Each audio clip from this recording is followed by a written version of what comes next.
মুহূর্তে সবকথে বড় খবর,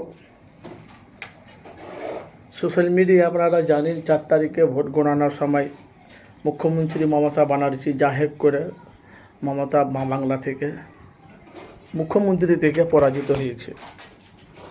কিন্তু ভাই, রাজনীতির ময়দানে জিত হার আছে, এটা একটা লটারির মতন সিস্টেম, জিত হার আছে।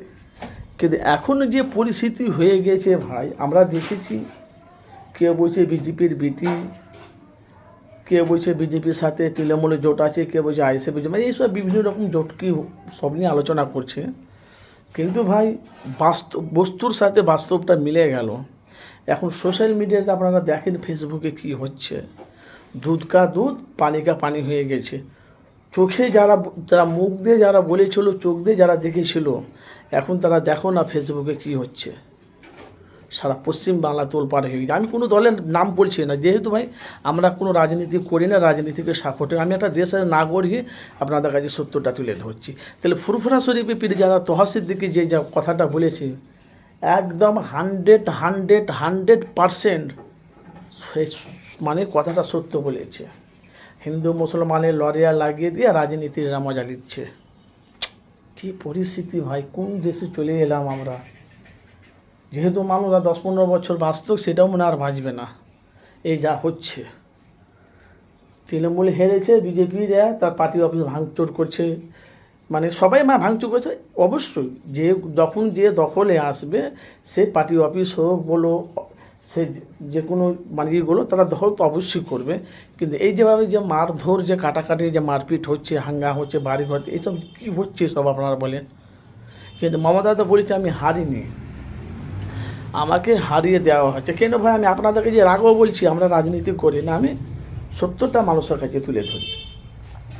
তাহলে কিন্তু ফুরফুরা শরীফের পীরজাদা তোহা সিদ্দিকী 3-4 জনের কঠোর, এদের তৃণমূলের দলটাকে খারাপ বলেনি। তোহা চাচা তৃণমূলের দলটাকে দলের মধ্যে 3-4 জন আছে, ওদের বিরুদ্ধে কথা বলেছে। এটা কিন্তু বাস্তব, তাদের আমি নাম বলছি না। কিন্তু এখন ভাই বাংলাতে পরিস্থিতি খুব খারাপ। আজকে আমি কাল থেকে আমি দেখছি 2 ঝান্ডা এক জায়গায়, বুঝতে পেরেছি আমি কী বলতে চাইছি। তাহলে বাংলার মানুষ বিশ্বাসটা কাকে করবে? এখন বাংলার মানুষ এখন মমতাকে ভোট দিয়েছে কি বিজেপিকে ভোট দিয়েছে? বিজেপি বাংলায় ক্ষমতায় এসেছে, ভালো। দেখেন ভাই, আমরা রাজনীতি সাপোর্টও করি না, আমরা চাই যে বাংলা যেন পরিবর্তন হয়। যেহেতু মানুষের পাশে দাঁড়ায়, সে যে দলই হোক না কেন, মানুষের পাশে দাঁড়াবে, মানুষের হয়ে কথা বলবে, সুবিধা অসুবিধা বলবে। কিন্তু ভাই, এখন যা পরিস্থিতি হচ্ছে, এসব মারামারি কাটাকাটি ঝামেলা অশান্তি হচ্ছে, আপনারা দেখুন না কি হচ্ছে। তো তোহা সিদ্দিকী যেটা বলে একদম বাস্তব কারেক্ট কথা বলেছে। উনি যেটা বলেছেন আর পুরো মিলে গেছে। আপনারা যে মতামত জানাবেন, তোহা সিদ্দিকী যেটা বলেছিল কথাটা ঠিক তো? হিন্দু মুসলমানের লড়াই লাগিয়ে দেবে আর রাজনীতির নেতা মন্ত্রীরা মজা লুটবে। দেখুন না বাংলায় কী পরিস্থিতি হচ্ছে। অবশ্যই আপনাদের মূল্যবান মতামত জানাবেন।